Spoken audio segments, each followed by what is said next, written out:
Hello, and welcome to Pathways to Healing, the Perfect Step podcast. We are your hosts, Cody Norman and Logan Frye, paralysis recovery specialist at the Perfect Step, also known as TPS. We are not doctors and are not prescribing anything, as this podcast is for informational purposes and should not be considered legal advice. We are, however, sharing knowledge and experience that we have gained from working for years with clients in the paralysis community. The guests on this podcast will include either experts in their respective fields or individuals sharing their unique experiences with paralysis. Suggestions and advice that we share may affect each person differently, as not one injury or diagnosis is the exact same. We are hopeful that the outreach of this podcast will allow us to give help and guidance for individuals suffering from paralysis. We understand that this spread of knowledge is important and takes an entire community coming together. All right, what's up, everybody? Welcome back to Pathways to Healing. We're here with Nicole and Cody. Woo! Welcome, Nicole. Thank you, guys. Nicole, if you mind giving us a little bit of a general background on where you're from and what you do now.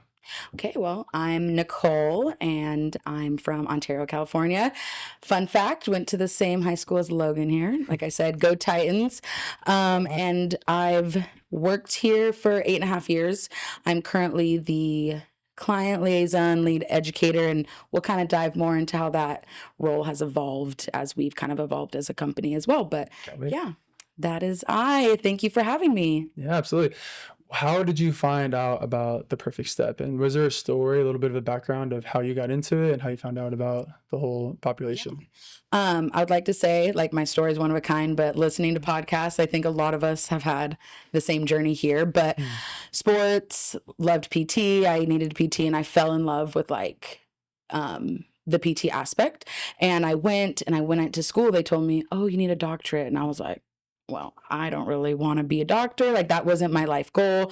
And so I pivoted and looked at like, sports med. I looked at athletic training. And then my end of my senior year, our close like family friend, he was injured in a diving accident and sustained a spinal cord injury. And so I was like, what is this? Like I've never met someone with a spinal cord injury, and kind of seeing him in the hospital setting and like what doctors were telling him, what his family was like and going through, I was like, man, this is like big, right? I was young and I was like, this is big.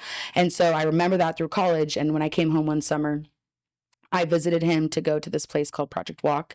And I just like fell in love with the facility because the energy was great. Like it had this cool vibe and they worked so hard for like the flicker of a toe movement. And I was like, that is like what I want to be behind, like that work. And so I just fell in love with that. And I rode that dream of like, I want to work with people, spinal cord injuries. This is so cool. And that's how I got introduced to this place. We were formerly Project Walk, now the Perfect Step. So that's pretty cool. I just was a senior and I wanted to move back home because my sister was having babies. My mom got sick and I was like, how can I get home? Like I was in Monterey Bay at the time and he sent me a Facebook thing that was like, Project Walk is looking for a trainer. You should apply. And I was like, you know what? If I get this job, it's meant to be. So I applied and the rest is history. Here I am. That was Project Walk in Claremont at the time? It was in Carlsbad. In Carlsbad? So you originally started at the Carlsbad location? I went with him like twice. So that's like my first time I saw it. And then when I got hired, it was at the Claremont location. So they already established at the club. What year were you hired at the club? 2016. 2016. Were there any major key differences that you're seeing now at the Claremont Club versus what you see at TPS here? Huge difference. And nothing bad about the Claremont Club. It was an amazing facility and I loved being attached to the fitness club. I thought it gave our clients and their families this amazing just like integration into fitness and the atmosphere that it brought. But coming here, we were really allowed to like grow and have different dreams and aspirations and a little bit more control of like what we wanted to see our facility grow into. We knew we just didn't want to be just the recovery aspect, the physical. And, as you see, we're here on one of our podcasts, like something that may never have happened if we didn't have this opportunity to come here. So as scary as it was, that transfer and how sad it is to leave the club because they're amazing, it's really opened up like a lot of cool doors for everyone. Right. I think so. Can we backtrack a little bit and can you talk a little bit more about your college experience? And I think you mentioned very briefly, but you were an athlete. Can you talk a little bit about how that athlete perspective helped or hindered your ability to come into this facility and become a trainer? Yeah. I went to Cal State Monterey Bay and I played softball there. So Division II, I was a catcher. I always say pretty obvious. I'm pretty loud and controlling, so that kind of makes sense. So I got my bachelor's there, and then I came here and did our in-house training. I think having an athlete background inspired me to kind of work like you guys, I mean, athletes yourselves. There's a sense of injuries, healing, working hard towards a goal that like I was just so accustomed to, right? Like I'm willing to do anything to reach this goal. How can I fix a shoulder injury to reach this? And I saw that passion within this clientele, this group of people of like, I will do anything for my dream of, recovery or feeling better. When I did internships in the PT realm, it was very much like, hey Betty, did you do your at-home exercises? And she was like, no. And I'm like, how are you going to feel better in the 30 minutes we can work with you? And that I just felt so, and I'm not saying every facility is like that. That was just my experience with the one where, like I said, when I came to Project Block, they were just like, you got this. Like, it reminded me of being an athlete, of like that working hard. And being an athlete trains you for so much. Working on a team, we're very much a team here. Working, how to work with different people, personalities, working with the coach, going through hard sacrifice, time management. I mean, all the things. So I was gonna say, I think your college experience, we've talked about it a little bit in the past about sometimes sports also humble you, and they teach and tell you that even if you do work hard and you do everything that you're supposed to do and control all the things that you can control, that doesn't mean success is guaranteed. Right. Especially sports like softball and baseball. Right. Games of failure. Yeah. I always I had girls on the team who would like show up early, stay late, and they were the hardest worker, and they just weren't better than the person in front of them. And that's a life lesson, a hard pill to swallow in the moment, right? When you're just sitting there and you have the bottom third who are like, it's the coach's fault, they don't like me. Or you have the people who, step up and where's my role on this team? It may not be where I want to be, but my role might look different, and that's okay. I'm still a part of the success and moving the team forward. So like a lot of lessons in that. Being the best teammate at that time. And whatever that looks like, even if it's not, I want to be the star pitcher. Maybe that guy's better than me, and like my role is to do those one inning 100%, or that one out. That's my role. And be proud of it and accept it. And so your education experience, did you like Monterey Bay? Did you know going into it that you were going to do something in kines and you knew you were going to go to PT, or did that experience happen when you were at Monterey Bay, that you had to go to physical therapy and that was something that you decided you wanted to do? So talking about you had 2 knee surgeries while you were there, correct?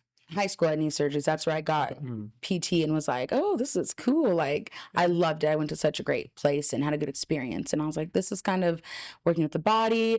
Being honest, you are 18 years old. You have no clue what you want in your life. And you are forced to make the biggest decision of your life of like, what do you want to be for the rest of your life? And I was like, dumb and like, I have no clue, right? So I like sports. And so I kind of just fell into it in that sense of like, it was a safe answer. It's what I knew I was comfortable with.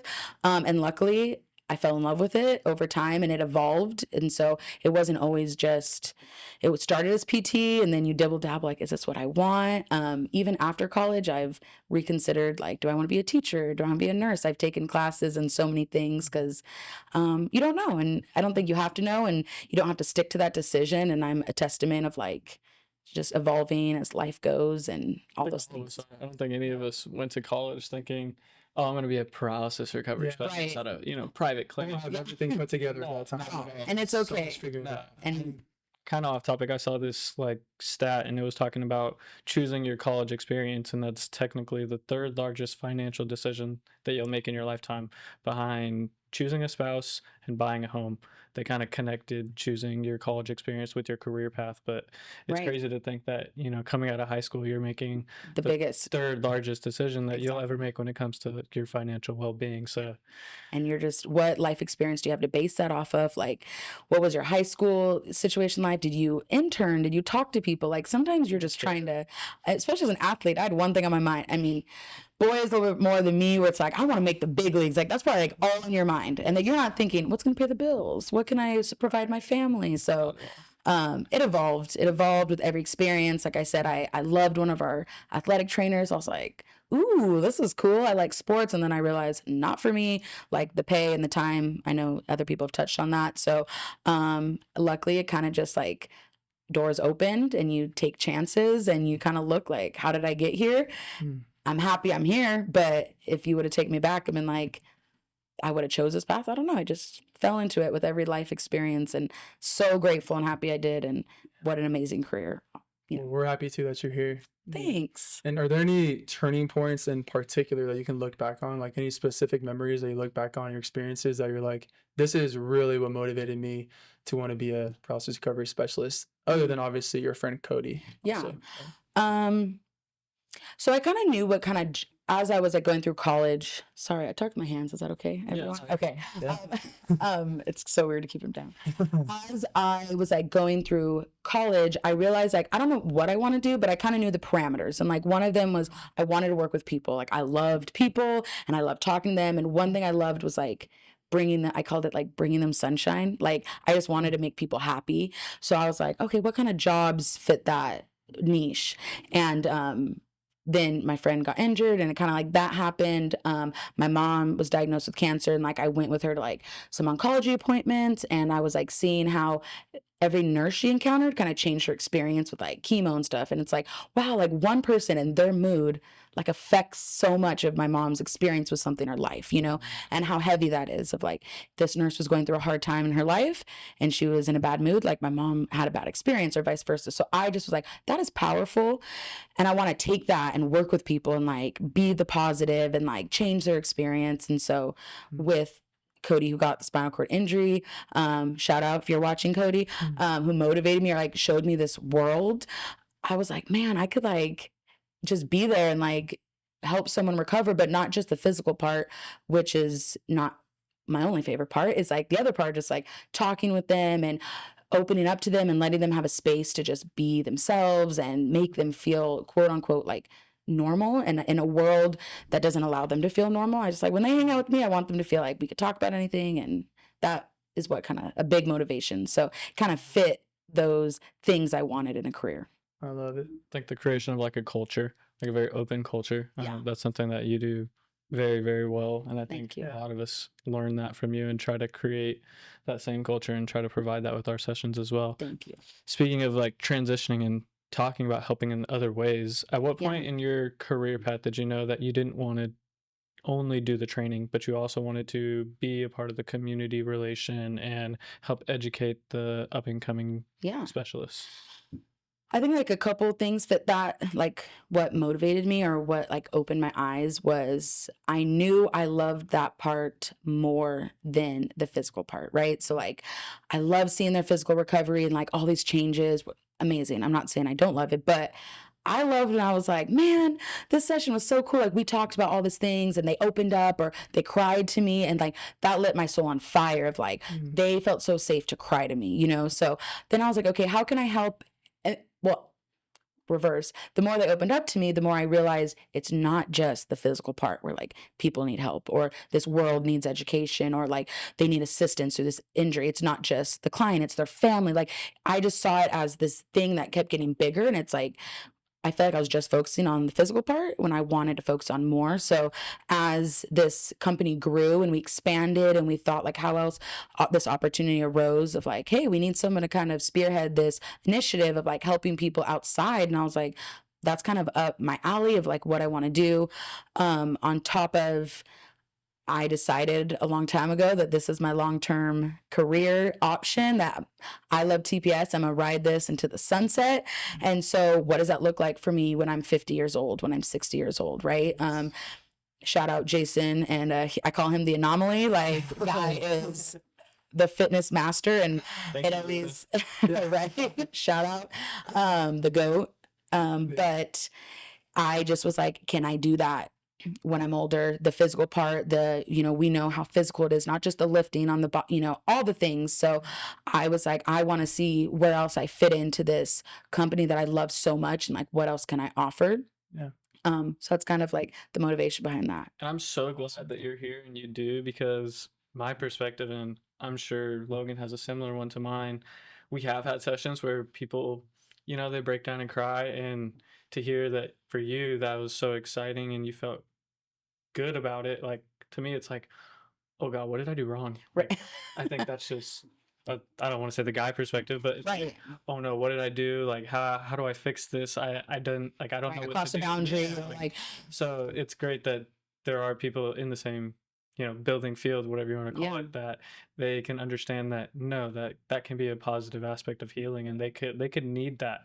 But I think for us, it's like I don't know how comfortable I am with that. I'm not saying like it's a bad thing by any means, but I Right. think like some people are just more comfortable. right, and having a that. boundary. I mean, it took me a long time to get here. I mean, I've been here 8.5 years, and I'm sure Hal, as my manager, can attest to the many tears I've had in his office of like when people do open up, I absorb it and I take it as like my responsibility now. Like they look at you like, I want to throw a baseball again. I'm like, oh, that's on me now. And like, how do I do that? And it took a lot of just self work of like, hey, I have a role and it can't be everything to everyone. Right. And so where do I fit in the recovery, and owning that, control what I can control, Yeah. because I would feel heavy and I would be like, oh my gosh, like this is awful, instead of I'm trying to look at it like, hey, they felt safe to open up and like they are allowed to feel these feelings. Yes. And I'm glad that they're able to say it to me and they're not, so kind of shifting that in a sense. And yeah, knowing that, hey, I'm close enough where they felt cool to share. So I love that you put that in such a positive light too, because it's like these people feel vulnerable enough to share the information with you that they don't share with everybody else. Right. And like you've came to that point in this relationship with them or during their sessions where they're like, man, like it really is like we're super close with them, like Right. physically all the time. Right? Exactly. Like we're up in their personal bubble Yeah. all the time. Mm-hmm. So the fact that like you make someone feel comfortable enough to get to that vulnerable state is like awesome. Yeah. And I think like that's like really important for them to do too, because you're just breaking through barriers for Right. doing that. Yeah. Because I believe a lot of like breakthroughs in their life is done with those conversations. And Yeah. again, that's the beauty of TPS, is like not everyone has the same methodology. So like, or like, what's the word? Training style. Training style, exactly. That for me, like I'm so passionate about holistically their life and their quality of life. And that isn't just my physical, can I walk or can I move, right? It is, can I feel good enough or confident enough or strong enough to date, to get a job, to get out of bed, to open up to my caregiver or someone about my feelings or go to therapy. Like those are some breakthroughs that will change someone's life. And it has nothing to do with if they move their leg or not.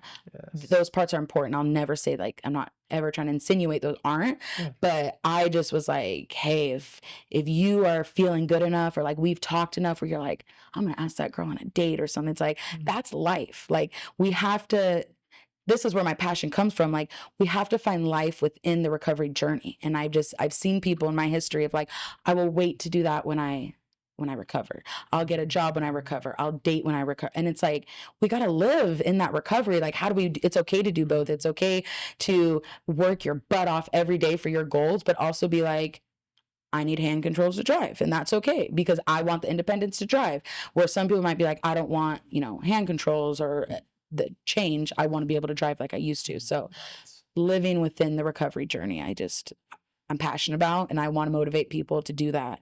And I think that's also something that just from the interns that we've had in the building recently that I've heard them say that kind of separates us from other practices. They're very kind of standoffish. I'm going to treat you while you're here and then like that's it, versus here you're together so often and so much that, I mean, you have clients who you've had for years and it's like yes, you're going to innately build that personal relationship, that personal connection. But I think in the same sense, you could try to put it off and not do it, but I think you're somebody who does a really good job of it, and we're definitely trying to learn that that's a part of the recovery process as well, and that's going to allow them to further their life and a different experience rather than just focusing on how do I take steps again, how do I I was honestly blown away. I remember looking back the first like few months I was here, and then I was shadowing you and Eric Gonzalez, and shout out Gonzo. Yeah, shout out Gonzo. And I remember you talking about how long you guys been working together for, and like he had gone on maybe like a leave for a couple weeks at a time, or like a month, and then he'd always came back to you, and I was like your client for so long. I was like, this is super cool. It's like he trusts you, and you guys have built that relationship where like he's came back for 8 years, right? Like, and we always laugh like I was working with him when I was single. And like now I'm like married with a kid. So like he's heard me, talk about my own life. Like I open up of like, I'm never Were you gonna with him get before married. Aubrey was born? No, she was born before he was injured. Like just before, right? Yeah, she was like 1. But Olivia, Mhm. yeah. So going through all that with him. So we kind of So like cute. grow up, not, I mean, lack of a better term, but together. And I think, yeah, that is the coolest part. And on that flip side, what I've learned like recently is everyone here who were like specialists are amazing. Okay. And I have to say this to so many clients, like we are all amazing. So sometimes people are nervous, like work with a new person, or like when I went on maternity leave, it was like a conversation. And it's like, sometimes it's great to work with someone else. There are different perspectives. Like I always say, working with someone for 8 years, you might be like busy. So looking at the tree, you forget to see the forest. And like you go to someone else and they're like, man, you know, I'm inspired by your body in this way. And you're like, oh, I've never worked that. So I always tell everyone, everyone's amazing. They all have different perspectives, a different look at your body. Like use that to your advantage. So at the same token, like I love sharing clients and collaborating, and 2 heads are better than 1, and all those things. So that's a great point. And the collaborations have been great lately too. And I think what's so awesome, because it's like they get to have the same methodology, right? We're all following the same methodology. We've all gone through the same training, but we have such all different resources available to us that we're providing. So that's awesome. Background, styles, like all the things. And that's the one great thing about this job versus like the PT route I wanted to go in. Like you could do what I always say, we're allowed to do whatever we want as long as we are safe, the client's safe, and we apply the methodology. We can do what we want. And that is like incredible, challenging in its own ways. Believe me, challenging, but also like so cool and amazing when you do something. You're like, it's so rewarding. So that's the word I was looking for. Welcome to the Be Perfect Foundation, a beacon of hope for those living with paralysis. We're a nonprofit organization on a mission to make a difference in the lives of hundreds of fathers, mothers, siblings, and friends. We provide direct financial and emotional aid. From medical necessities to guidance and support, we're here to help individuals on their road to recovery. With nearly $10 million raised and a 100% volunteer staff, your support goes a long way. Visit BePerfectFoundation.org to donate or find out how you can get involved. The Be Perfect Foundation, changing perceptions daily. Would you mind giving us a little bit of your experience in the PT clinics when you were interning and what that looked like for you? So I like my own journey was like more young sports vibes, and so I enjoyed that aspect, like being a patient. But I also in high school not very knowledgeable about like the body and the mechanics. So anything I did, I was like, oh, this is so cool. Stem and ice. Wow. You know, and I look back, I'm like, I was there for 30 minutes and 15 of the minutes was stem and ice, you know? And so it was a lot of that. I never liked how the PT, or it was very cookie cutter. Like everyone who came in, it was like soft tissue.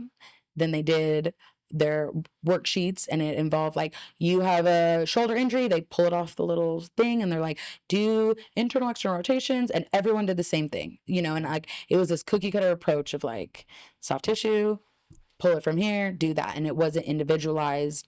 So that was kind of like my not great experience. Also, like I said, the clientele wasn't just very motivated. Like they weren't, it was getting paid through for insurance. It wasn't the sacrifice. And I see that with our clients where, yes, it's, you know, and obviously we can go deeper, but it's expensive to be here. And so because of that, they're just like, I'm going to work my butt off. It's not show up late. It's not cancel. It's not all these things. They're like, this is a big deal. I'm paying a lot of money because I want to be here, versus PT sometimes like prescribed by a doctor. So they're like, oh, they said I have to go 3 times. And it was very lackadaisical and like not this like hard work, and I really wanted that aspect. So that's kind of like my experience in the PT realm.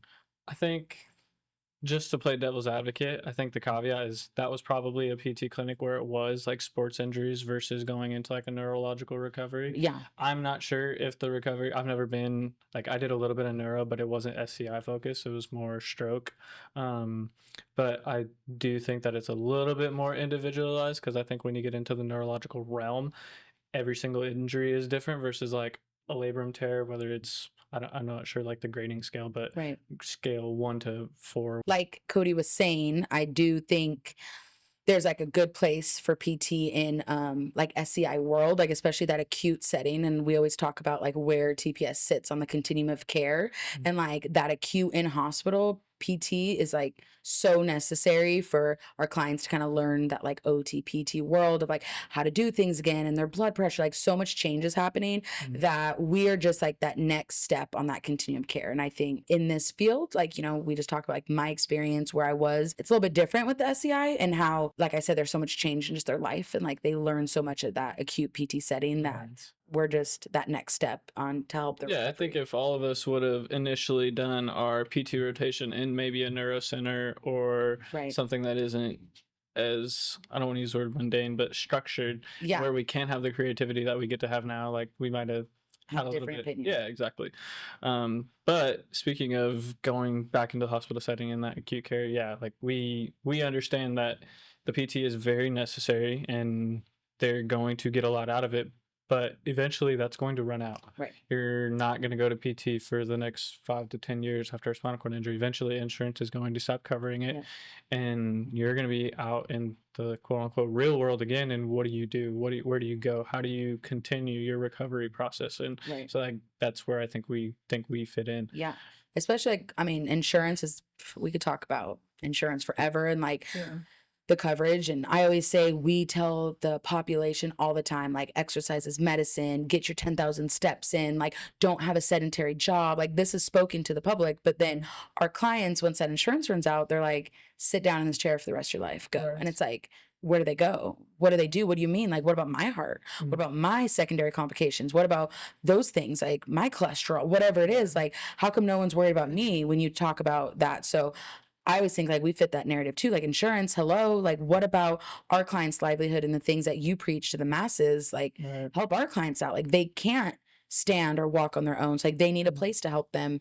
Let it be our place. Like that's what we're here for. If anything, we think it's more important. It's more important. Right. So they give them homework to do at home, and they're like, okay, but you have to go through insurance, get the resources that you need in order to do this homework at home, right? Like a standing frame. Like we know the process of getting a standing frame, how hard that is, right? Which is so sad. Which is like, I'm trying to stand. I'm trying to prevent osteoporosis. I don't want broken femur that will result me in a hospital and cost you more money if that's what you're looking at. Like, let's be preventative medicine. And like, there's such a push recently with preventative medicine and then like diversity, inclusion, equality, that it's like we fit these two narratives. Like, hello, what about us? And I think, and it could be a personal opinion, I think it's kind of crazy that when you think of diversity and inclusivity, this population kind of gets left out of the mold when it comes to the general population, where for me, that's the population that it's a necessity that we create diversity and inclusivity for them, because without it, there's the percentage is going to be zero.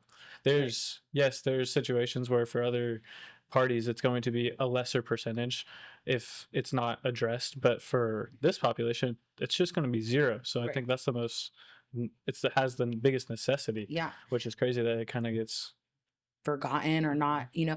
And I always say, like, I was talking to someone the other day of like, we just, like, I say we, like, I'm representing the wheelchair community, like reasonable accommodations. Like, I feel like a lot of people, when I talk to them, they're not saying like rebuild your entire gym so everything, it's like, hey, I just might need help grabbing the lat pull down, do you mind one of your employees helping me? And like so many places are, you know, they're unwilling to change a little just to be like, hey, I want this person to be able to enjoy our gym too. Or I can't sit at the hibachi restaurant. Like, can I get that food over here? And they're like, nope, that's against policy. It's like, all we're asking, you know, is asking for accommodation so we can be included or all that, you know? So that's just a big push of that awareness in the society of like, you know, that is huge. I think, I mean, we even have a client that comes here that goes to the gym, you know, on his own sometimes, and he says people at the gym help him out just randomly. Like random people come up to him asking if he needs help, you know, and it's so great they help him. And sometimes he's like, no, I'm good, I don't need it. But sometimes if he does need it, it's also there. Right. But I think he even kind of speaks about people that are going to the gym have been a little more accommodating than the people that work at that gym. Right. Which is crazy to think, like your job is you're getting paid to help people, you know, and this is a paying customer. I always say, like, anyone who's willing to go out, like you're talking about the client going to the gym, it's a big like thing. Like, it might be scary for people. Like, a lot of people are at home like, I'm scared to go to the gym, what if I can't do it? And it's like, you just getting out there and being vulnerable changes all these people who just saw you do that. They change the narrative of like what they think of someone in a wheelchair. You're changing the narrative of like what someone's capable of. Now they might ask you, wow, I didn't know someone in a wheelchair can do this. And you have an opportunity to educate and bring awareness. And so that's why I'm just like, go out in the community. And like, I know it's scary and I know it's hard. And sometimes people feel like that's not my job. It's like, maybe it's your new calling to just, hey, I showed up at a restaurant and I talked to one, they saw me and they saw I needed help eating and they asked a question and they learned. And now anyone else in a wheelchair they meet, they have a new perspective, a new education. And I think slowly like that, we can like change the world, the narrative around it. So sometimes it just takes some of our clients, you know, being vulnerable and getting out there, even though I know it's scary. Yeah. For you and your future at the Perfect Step, what would your ideal position be? So you said, you know, you want to be here till you're 50 or 60. It's year 49 and you got to choose your career path. What would that look like? What would your role be? Cody, asking about my dreams. I don't know. I don't know if I have a good answer for you, gentlemen, on that. This role I'm taking on now is really just like in the infantile stages of like what it could be, right? So I'm being honest of just where do I fit in? I wish I can be 80 things to every single person. So I guess helping as many people as I can within this community, whatever that looks like. So I don't have a very good answer for you guys on that because I think TPS is still growing and we still have a lot of things that could happen and change. And we have dreams and we work for a visionary man who, you know, I don't know what it could look like in 30 years. And that's scary and exciting. And like, where do I fit in? And for me and for you guys who maybe have not been here, you know, as long, it's like, we're on this train together, right? Yeah. And I think it's headed in the right direction and I'm passionate about that and I want to be a part of that. So I don't know what it could look like. It could look like so many things, but there's one thing I know is we are going to help people in this community. I don't know, whatever that looks like. And I want to be a part of that. So that's kind of like when I think about it is I want to work here. You say you didn't have a good answer. That was a great Not a good- answer. it's like- That was Yeah, fantastic. one way to take you on the train. And One right way I going. can't- I can't get off. I'm on it. We're riding it. What are some different collaborative things that TPS has been doing recently in the community? Yeah. So as far as like, I mean, we can kind of backtrack on just like what I'm kind of working on or like my role that's evolved here. I'm now like the community liaison, some fundraising assistant. I kind of wear a few hats and kind of see where I fit in that. But like I say like three big things, like my three big jobs aside from being like a specialist is I want to help people fundraise and educate them. So I've said this a million times and people are probably sick of it is spinal cord injuries don't discriminate, right? So like we have someone who's injured and we expect them to just like, don't you know how to fundraise? Don't you know what a hamstring is? And it's like, we don't, in their past life or like who they were before, maybe they've never worked out before. And now we're telling them do a Bulgarian split squat. And they're like, what the heck is that? So as far as like, they may have never fundraised before. Ever. So what is fundraising? What does that look like? How do I do that? Oh my, and it feels overwhelming on top of all the other things they're dealing with. So I kind of like, Can you give a 30-second, 2-minute spiel on fundraising and the way you try to suggest that to our clients? Yeah, so especially because I think like what you talked about, the spinal cord injury doesn't discriminate. So you're not just fundraising for this therapy at the Perfect Step that, you know, isn't maybe what some people think is a necessity, but I mean, we definitely think it is a necessity, but you're not just fundraising for that. You're fundraising for Foley catheters, or you're fundraising for a new wheelchair because you need a new wheelchair, or a shower chair so that you can take a shower at home, or any of these lifestyle adaptations or basic changes, necessities, really. necessities now that aren't cheap, and you know, a lot of people are having to pay out of pocket for or get ahead of the insurance timeline because maybe that timeline is taking too long and they want to start actually living their life, you know, before 2 years down the road or however long. I mean, they say the average cost after having an SCI is around 2.5 million. If I'm not incorrect. that's with inflation. I bet it's even more, right? And that's just the SCI portion. Let's not talk about living in Southern California where we are at, you know? I usually start with like education of just, hey, everyone, this is what a fundraiser is. And this is what some ideas, right? Like this is what we're going to have to do. This is how much it costs to come to the Perfect Step or own a wheelchair. So we need a goal. So we set SMART goals. Like we're all about setting goals, just like we are in our training. So it's like, if we just say like, I want to raise money. Oh, you want to raise more than that. So I really like to just like look at numbers because that really gives us an idea of like, I need to work to this goal. And then we talk about different things in their village or their community that they can like pull to. Like, do they know someone who works at SoFi Stadium?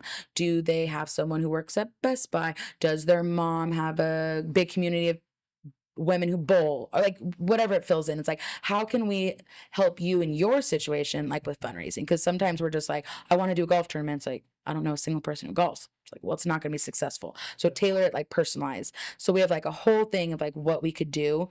And then foundation. So I'm sure we're all aware of the Be Perfect Foundation. If we're not, it's a non-for-profit that helps people with spinal cord and paralysis. Are there any other foundations that you know of that specialize in SCI Yeah. or neurological recovery? Big one is like Triumph Foundation, that we work alongside them. We host a support group here with them. We have a wheelchair festival coming up next year, which we can talk about. Sports Fest, we're hosting with them, so we work a lot with them. I know clients have had success with like Kelly Brush Foundation, Swim with Mike. So Swim with Mike, where they offer like college to pay for college. So there's a lot of other foundations out there. So it's kind of like, hey, you guys, do you align with some of their missions, with what they're asking, and like, can they help you? So we start there. We start with grants. Grants are a very like under tapped use of like, people have grants everywhere. Does it apply to you? How can we get you to apply? And again, some people, how do I write a grant? So we have a whole layout of like, you just fill in your name and like, we're going to help you apply for these grants. So that's kind of where we start. And then from there, I call myself the accountability buddy, because, you know, I can't fundraise for every single client here. So my job is like, hey, Logan, it's been 4 weeks since we talked. Do you have a fundraiser in mind? And try to just, do you need help? Where are you stuck at? How can I assist you? And because a lot of times people talk about it and then months go by and then they're like, I'm out of funds. I can't afford TPS. And then they drop out of the program. And we've kind of seen time and time again is, once you're kind of out of the program, it's hard to get that foot back in because life happens. So we want this to be a priority. It is a priority. Your health, all the benefits we have. So I'm that accountability buddy. Brainstorming. I want to, something I haven't done yet, but it's going to start in the new year, is hosting like Saturday seminars on specific fundraisers. So like how to do a golf tournament, and from the top to the bottom, what the cost up front looks like, how to talk to a golf course. So really just more step by step, how to do Super Bowl squares, like things of that nature, to really just like educate people and assist them as much as they need, because it is a hard thing and it feels very overwhelming when you're dealing with everything else. But what I found in my life and with my clients is people want to help. I promise. I know a lot of our clients feel like a burden, that I'm asking for money. Oh my gosh. And it's like, people want to help. They don't want to give you $100 bill just like, here you go, right? But if you're like, hey, I'm hosting a bowling tournament, if you come and you bring your family, and it's, people will show up for you, and you'll be so surprised how many people will. So that's kind of like the fundraising aspect and where I'm starting with that. How do you go about that approach of like meeting with somebody for the first time? Yeah, so a lot of the times they're kind of referred to me by our front desk. If not, I may talk to them in a session, or I hear from someone. I usually set up a Zoom, just with everyone's schedule. It seems to be the easiest, and that's how we go over the information in the email, and then we'll communicate via email, or if I see them in the building, I'll kind of knock on their door. But if anyone listening needs assistance, my email, I'm sure it'll be posted somewhere, but in Leasher at the Perfect Step, or if you see me in the building, come and talk to me and we'll set something up. Love it. So Are there any other community events coming up? Like, I don't know if I'm allowed to talk about it yet. The Pill for Parkinson's? Am I allowed to talk yeah, about it? Okay. why not? Yeah. Bring it up. So Pill for Parkinson's. Can you explain a little bit more about that and what's going on with it? Yeah, so we saw a need for Parkinson's patients in the area to have access to something. And there's this initiative or this program called Pilling for Parkinson's that they train people on how to do a spin class with people with Parkinson's. So it is what it sounds like, a spin class for Parkinson's. And it offers not just the physical benefits for Parkinson's, that's been proven with research of exercise helps reduce a lot of like the symptoms and complications, but also the community it gives of like, oh, I'm with other people in the same boat and we get to talk. And so it's kind of funny. We did the training, me, Andrea, and Ashton. And a lot of the training is already cycle teachers learning about Parkinson's. And we're like, well, we know about Parkinson's. We have to learn about a cycle class. So spearheading that. It's going to launch January of 2025. So we'll be doing that 3 days a week. And hopefully the community can come out. They don't have to be clients of ours. It could just be a community ride. Do you Yeah. know potentially what times? Is it gonna be mornings, afternoons? I know. I think it's mainly mornings, Tuesday, Wednesday, Thursday. Awesome. Yeah, before 1. That's great. Okay, so pillar 1, fundraising. Yep. Pillar 2. You're a business owner in the retail, restaurant, hospitality, or petroleum industry. You have ambitious plans for multi-site remodels, refreshing your brand, and integrating the latest technology, but you need a partner you can trust to bring those visions to life. Enter Apex Imaging Services. With a legacy dating back to 1949, we've been at the forefront of innovation and transformation for over 7 decades. From licensed general contracting in 48 states to cutting-edge tech solutions, we've got you covered. Our services include everything from interior and exterior refreshes, open and closed remodels, and technology integrations, to 3D virtual tours, data analytics, and cloud security for Fortune 500 companies. But it's not just about what we do, it's how we do it. We're dedicated to quality, value, and efficiency. We listen to your needs, tailor solutions to your goals, and deliver results on time and on budget. So whether you're planning your next remodel, seeking to enhance your brand, or embracing the digital age, Apex Imaging Services is your partner for success. Visit apeximagingservices.com to learn more. Apex Imaging Services, your vision, our expertise.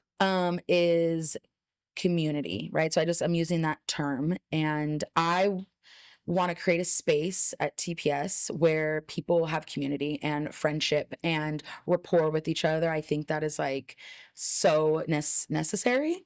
And so I'm taking upon myself to try to host some of these things. And whether that looks like a Friendsgiving or a client outing, or let's all go to an Angels game, whatever it be, that's going to be like my new mission, is like setting this up to allow for more community stuff. Game night here. People were doing it with called the Perfect Hangout, and so we're kind of like bringing that back. It's going to really fall in line with that, of just like, hey, I want you to feel a sense of community, something fun. So that's kind of like the second pillar. For you, sorry, I didn't mean to No, cut you off, you're good. but can you describe what you think the difference is between culture and community and how those two things can be intertwined? Oh, good question. Good question. Well, culture, I think of like, is like almost like a set standard set by the masses, right? So like we talk about like a work culture that was set by either all the personalities, and like, oh, we have a very fun culture in here. We have a very, whatever that culture is, it's almost like set by everyone. And community to me is more, hey, I need someone to lean on. I need someone in the same boat to talk to. I need support in this. That's when I think about community. I want, just, hey, I want to celebrate this holiday and I have no one to do that at home, or I'm scared to leave my house, but I feel comfortable coming to TPS. And so it's giving them a place of like community and connection Do you where, think culture breeds community? Like if we have a culture that it's very inviting, very supportive, that helps create a community where people feel like they can go because they know the culture there is very accepting? yeah, I mean, you hit the nail on the head. Totally. I get what you're saying in the sense TPS's culture of just that open armedness, and how I talked about being open and vulnerable and all those things. That type of culture is like, wow, I have community here because, oh, sorry, scared me. Where we talk and where we are open to each other. So Yeah. There was an outing recently, Doghouse. That one was one we had not long ago. And then we had the potluck. mm-hmm. Can you explain a little bit how those went and how you feel like those are beneficial? I didn't hear any bad things about them. I heard nothing but positive What things. do people say? Just kidding. Yeah, nothing but positive things and good experiences from them. How do you feel like those community events kind of helped bring out more, I guess, people to want to go to those events? Yeah.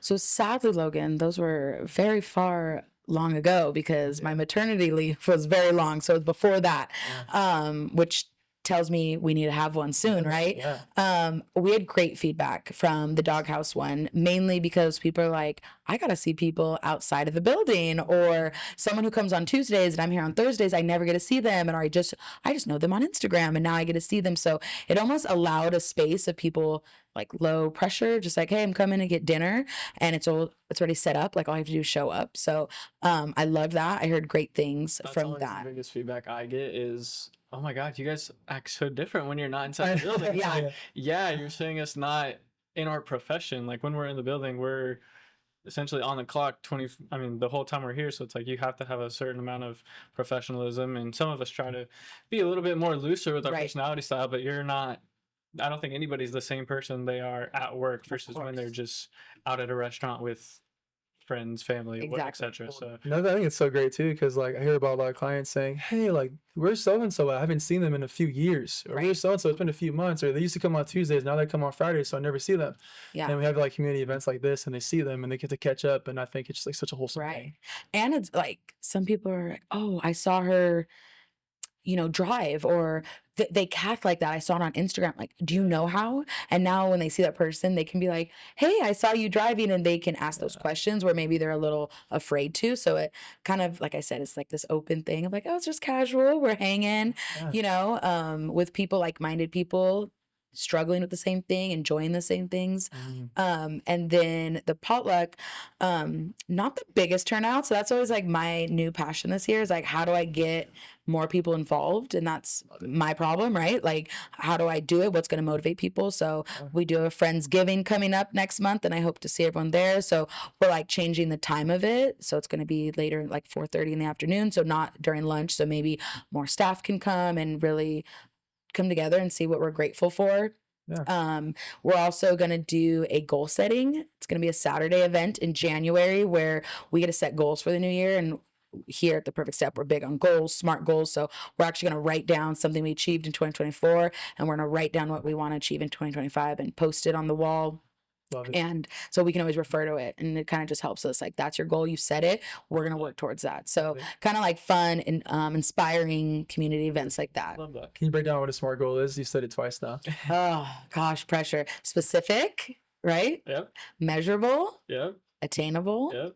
realistic, Yep. timely. Timely. Yeah. Yeah. So Love it. this is what the acronym stands for, but it's a way to measure your goal in this sense. We can use a easy example of like, I want to run faster, right? Okay, what does that mean? What is faster? So we have to define what fast looks like. So we have to give it a time frame. So we're not working on this goal for 5 years.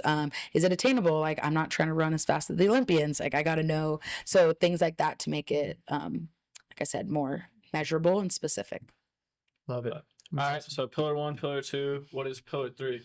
Pillar 3 is community in the sense of like, working alongside other professionals in this field on how to best help our clients. So that's going to look like local hospitals, local city commerce, local rehab facilities, local gyms. Like, how can we fit in the puzzle amongst everyone else?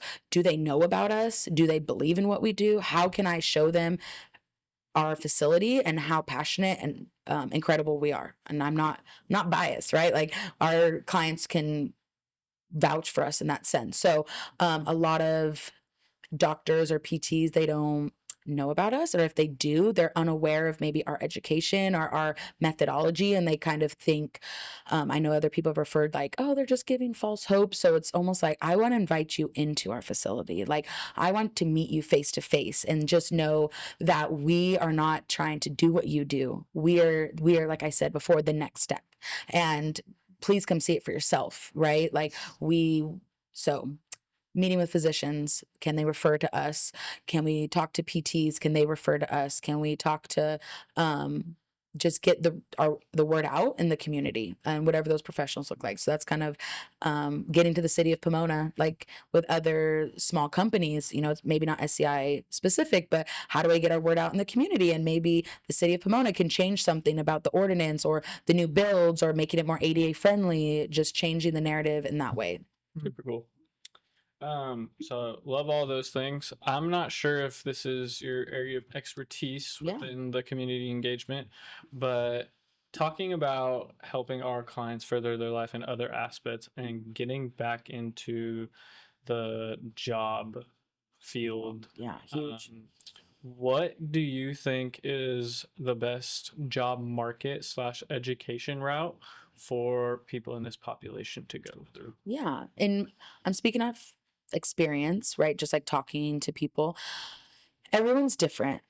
We always say this. Every SCI is different. Every body's different. So what someone needs is going to be different for someone else. So we got to really address what are some of the barriers we're going to face and what jobs fit in that. For example, if sitting in your chair for 8 to 10 hours a day is painful or causes issues, or we can't pressure relief on our own, an in-person job might be really hard. So we might need to look at like, are there remote jobs? Which luckily 4 years ago we had a worldwide pandemic where every job was capable of being remote. So we know that they have the resources and the ability, and a lot of jobs now have opened up to be remote. And Do you so know, sorry, No, but good. do you know if there were any new laws or bills for ADA accessibility that kind of push that narrative of making some companies be okay with allowing people with paralysis to work from home because of that? I don't know any specific laws were passed.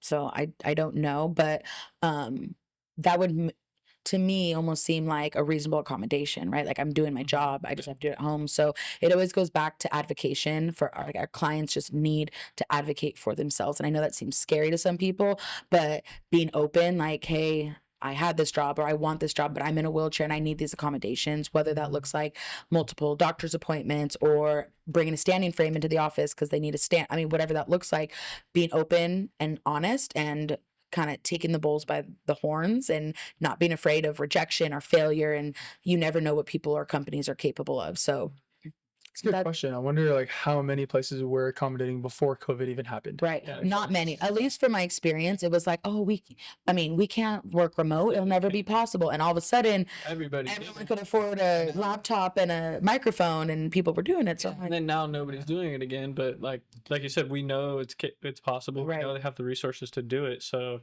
I think a lot of companies still are remote in the sense people are like, I'm refusing to go in. I want a hybrid. And Yeah. if their company's saying that, what are they going to do? They're going to say, all right, keep it. So like, again, that pushing of like, I need to stay at home. It's my accommodation, but I'm going to work my butt off. So when we talk about like what job is good for that population, I think of like those things, physical abilities, right? Like that is just the truth of it. Like where can we fit in with our capabilities? And it could be a bunch of things. It doesn't have to just be like, I don't want to answer phones. It's like you could read to kids or you could, there's so many things. It's kind of just like being creative and doing research and reaching out to your village and asking around and all those things. And like, again, putting yourself out there. And sometimes that's really hard and scary, but that's kind of like what I would think is like push the narrative or what are your passions? Look into your passions. Like, how can I make this a job and where can I fit in now? Yeah, I can make it fit my lifestyle and my, the way of living that I want to live too. Right. And that confidence of knowing like I bring something to the table, whether I can physically do what I did before, it's like I can bring something. I'm knowledgeable. I'm an asset to this team, and kind of pushing that narrative of like, I deserve to be here, even if I can't do what I used to do. Right. Right. I'm still a tool. If I can't get under the car and actually do the mechanical work, it's like I got the knowledge and I've worked on a million cars. Like I'm gonna intern people or I'm gonna, teach or whatever that fits. 100%. So I'm not sure how much you know about this part of the process, but applying for disability compensation, I've heard, is a pretty long, strenuous, difficult process. Right. Do you know if somebody gets approved for that and then down the road they feel like they can go back into the job world and then they find out that's not something they really was beneficial for them or doable, can they reapply for disability compensation or Social Security?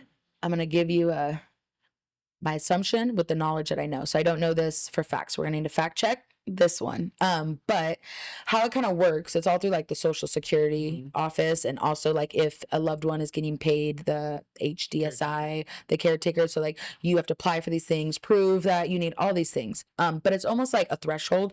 Like if you make X amount of money, you get this amount of help. So once that threshold is passed, you won't be able to receive anymore.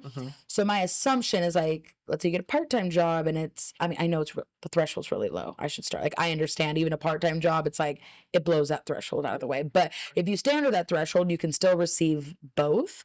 I'm not sure with like the Medicare, because now you're throwing in, if I work part-time, do I still receive health benefits? So really the system is not set up for clients to be successful in this world, or there's like, where do I go to answer these questions? I would say like the Social Security office is like, I know it's not everyone's favorite place to go, but that's where You're they're gonna going to get have the answers. most information. But my assumption is if like you go get a job, you get paid, you don't like it or it doesn't work out, you can reapply because now you're under the threshold with a disability. So you still meet that And do you criteria think that again. process innately would be easier the second time because you've already proven that this I don't is think anything's easy in this world, unfortunately. Just I don't think it's easy. I think it's gonna suck. And I'm just being honest and unfortunate. But like I said, advocation, call, ask around. These are the things about community. Like these are the questions. You work. How does that work with your disability? Does your wife still get paid? You know, all these questions that you're like, who'd I ask? And like Google's not a great resource when it comes to SCI and these things. That's the point of that community of like, I can ask you and your experience and was it easier? Did you go to the office? Did you call? These are the questions that people who are living it Mhm. can have a better answer in like, oh, this experience, Finding whatever a that is. resource, getting out of the comfort zone to Exactly. go out there and ask somebody and hopefully find an answer Yeah. that works for you. Yeah, that's super ideal. How do you think working here with this population? I mean, as long as you have, it's been a long time now. How long has it been? 8.5 years. 8.5 years. It's incredible. Crazy. During that time, how do you feel like that has affected either your personal relationships, your family, your friends, and all the above? Not being a mother, Yeah. a wife. Yeah, Hello, all those baby. things. Harley. Yeah. It has changed who I am as a person completely. I mean, where do I even start? I learn from my clients every day, like their experience, their adversity, their overcome. Everyone is so different. Just like I am in awe about some people of how they've handled themselves or how they communicate their needs or how they're vulnerable with things. And I'm just like, man, I want to be like that. Like, I want to be like that. I've seen some people become parents, in chairs, and I'm like, I want to be a parent like that, like adaptable and open and honest and just, I don't know. Those are like the things I learn through my clients of just staying positive and controlling what you can control. Like just like these big, broad life lessons we always hear, like we gotta see it in practice of like literally our clients like I can only control what I can control. Like that is just like you can take that in every aspect of your life and just, accept and roll and move and seeking mental health therapy. Like I think when I was young, a lot of clients opened up to me that they like were talking to therapists and I was like, wow, like I can talk to therapists if I need help with something, like opening up these conversations and just, I get to meet all these different people from all these different parts of life and they school me all the time, right? Even sometimes I come in, I'm complaining and they're like, Nicole, do you know who you're talking to? I'm like, you're right. Like perspective change. Like, thank you. Another time they let me open and complain. So it's just over the 8.5 years as I've grown up and changed in my life. Every client I've met has like taught me a lesson, good or bad, about something. So Welcome to The Perfect Step, a beacon of hope for those living with paralysis.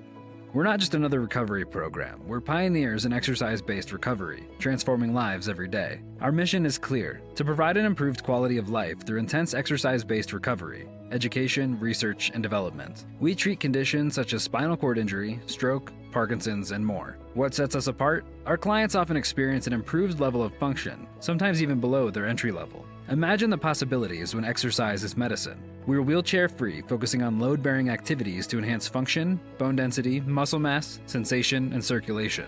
And it doesn't stop there. Our clients often reduce their medications and complications. But we're not just a program. We're a community of support. You'll meet peers who understand your journey, along with specialists dedicated to your recovery. Visit theperfectstep.com today and take the first step toward hope, health, and healing. The Perfect Step, where recovery begins. it's been awesome. Are there any stories in particular that you're Like referring to, Yeah. I mean, I had this client, I don't know if he's listening, but Nick Ortiz, young gentleman, very cool. Shout out. He just always hit me with a different perspective. Like always. Sometimes I would be like, dude, just listen to me, but he let me talk. Like I'm over here telling you guys I love talking to clients about their story, but he would always ask me about like my life and my friendships, and I would like complain about something and he'd be like, have you ever thought like she's doing that because of this? And I'm like, no, wow. And he was just so honest with me a lot of the time. And I mean, that's just like the first thing that came to my mind because he always schooled me every session, like, dang, you're right, I'm being petty or something. So He's a bright kid. I miss him. he is. I do miss him. That's Come right. back, Nick. He's in college, right? Yeah, I think it's senior year Computer actually. science, right? Computer science. He's super smart. Yeah. Both of his parents like professors. Firefighter was That dad. was my Mom. mom Yeah. was like a professor at this super smart. Brother works for Google. Like, Yeah. cool kid. So, I mean, and I say kid because he was like 10 years younger than me. So that's why I just always remember, man, this guy's so wise beyond his years and had no problem telling me, like, you should look at it in a different perspective. Yeah, I mean, we get to see so many different perspectives too, and like we treat so many different clients. Like, think about how many different clients you've treated over the years. You've been here. Like how many perspectives that you've learned and that you've heard. Right. Maybe you've applied it in some places, maybe you haven't, but Right. now that you're able to use those tools and apply it Right. to yourself. But And good and bad. Like, I'm not going to sit here and just No, fluff it. course. Like, Yeah. sometimes I'm like, don't, I learned a lesson in the opposite way, which Right. is totally okay too. Everyone's in their own journey, but yeah, everyone's great. Nicole, what has been in the last 8.5 years your greatest educational resource when it comes to the SCI community? Whether it be a book you read, a podcast that you listened to, a docu-series that you watched, Yeah. anything like that. It could be personal experiences. So, unfortunately, I don't think there's like enough resources out there, but the biggest learning has been hands-on in the community, right? Like that is where I've learned the most, just like asking those questions.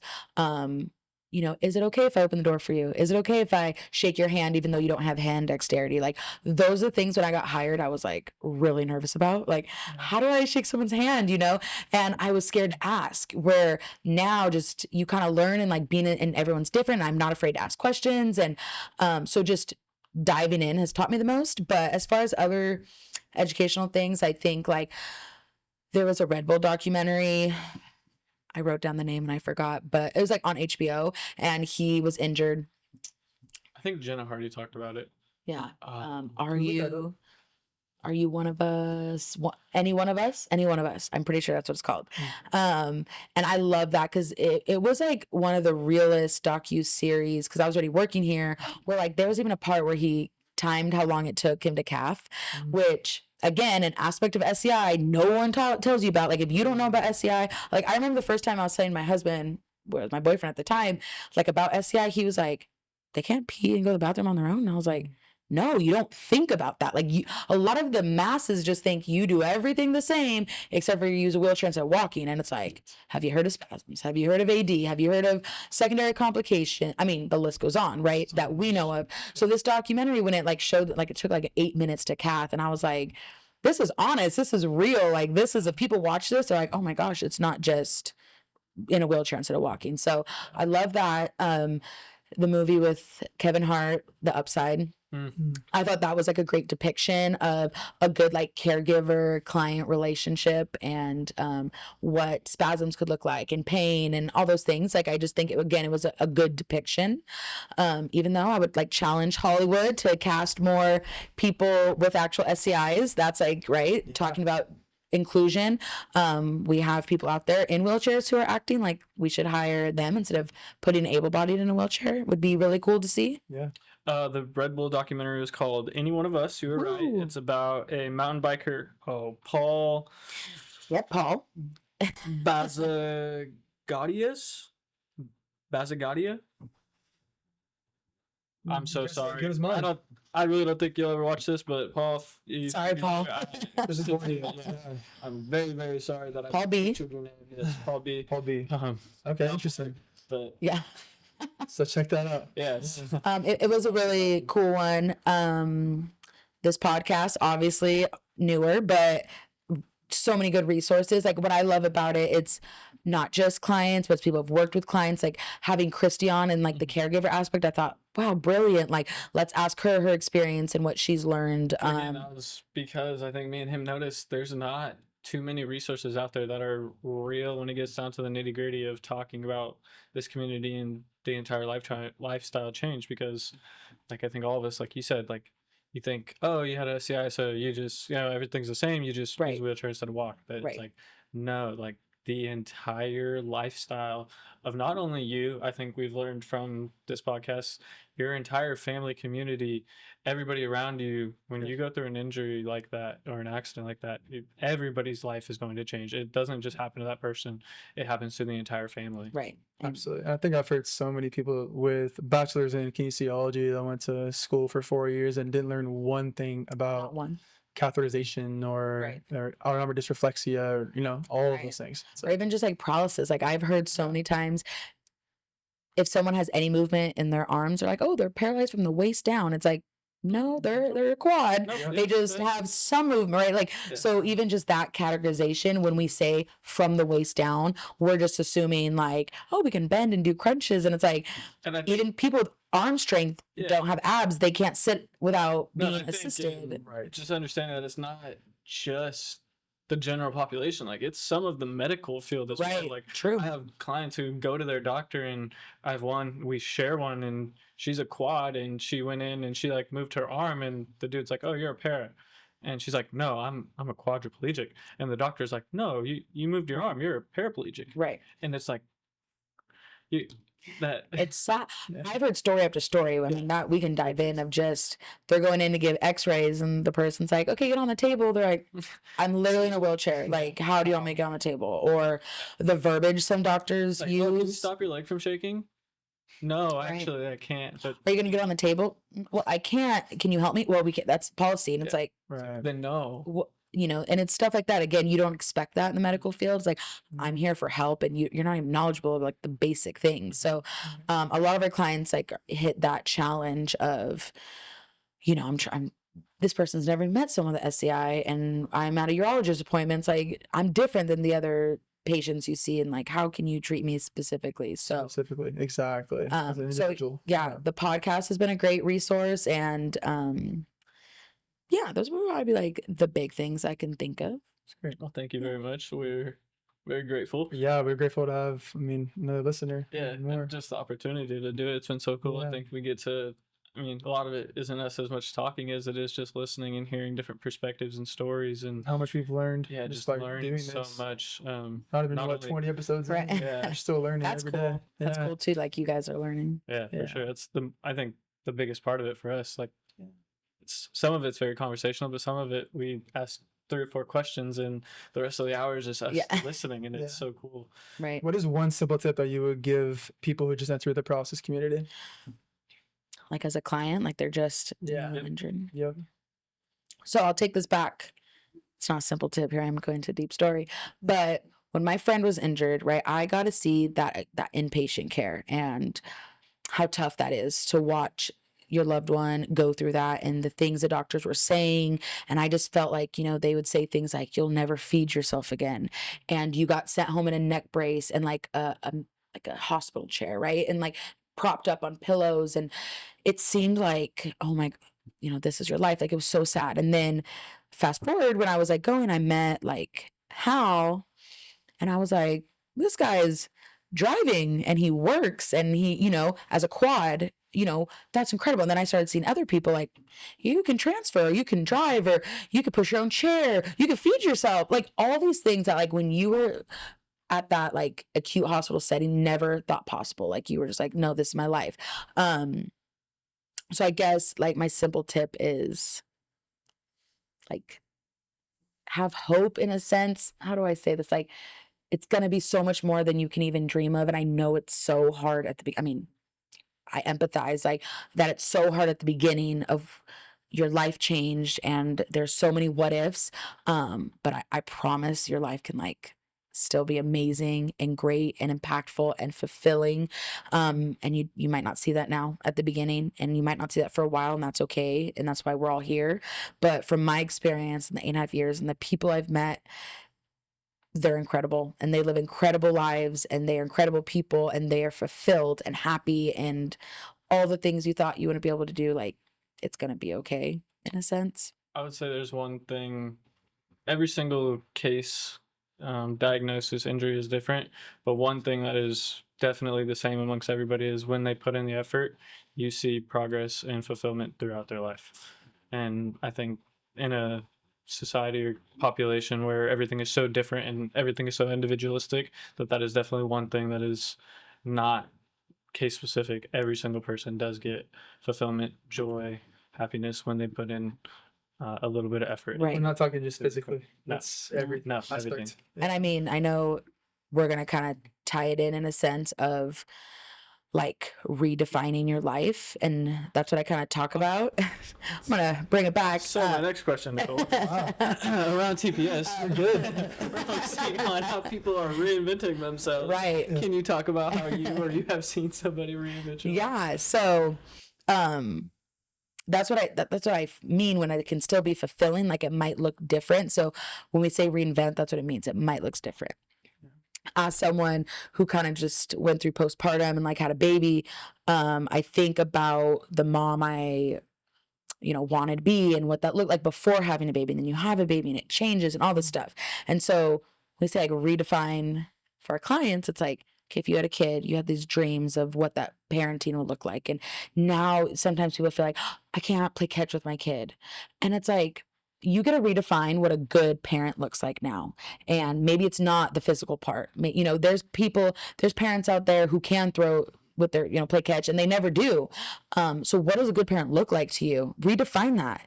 And I promise you, it's probably gonna be more fulfilling than playing catch outside. It's those deep conversations. It's making your kids feel safe. It's creating a home and a family that they feel accepted and welcome. And it's all those things that have nothing to do with your physical abilities. Like I promise. So when we talk about redefining romantic lives, like you might feel challenged, like I can't do certain things like I used to, and it's like redefine what an amazing partner looks like. And again, I promise that a lot of those things have nothing to do with the physical nature of it. I know that's an aspect. I'm not saying, I know people might feel like, oh, it is. When we redefine, truly, when you asked me what makes me a good wife or Kane a good husband, it's nothing to do with our physical ability. I promise you. Like what makes me feel like I'm a good mom, it's not that I can pick her up when she cries, right? That ability, it's all the other stuff. So that's what I get motivated from, like redefine. And even if it's like, I love sports, let's redefine that. Maybe you have to play it different, and that is okay. You still get that competitive nature and all those things in a different way. And it's cool.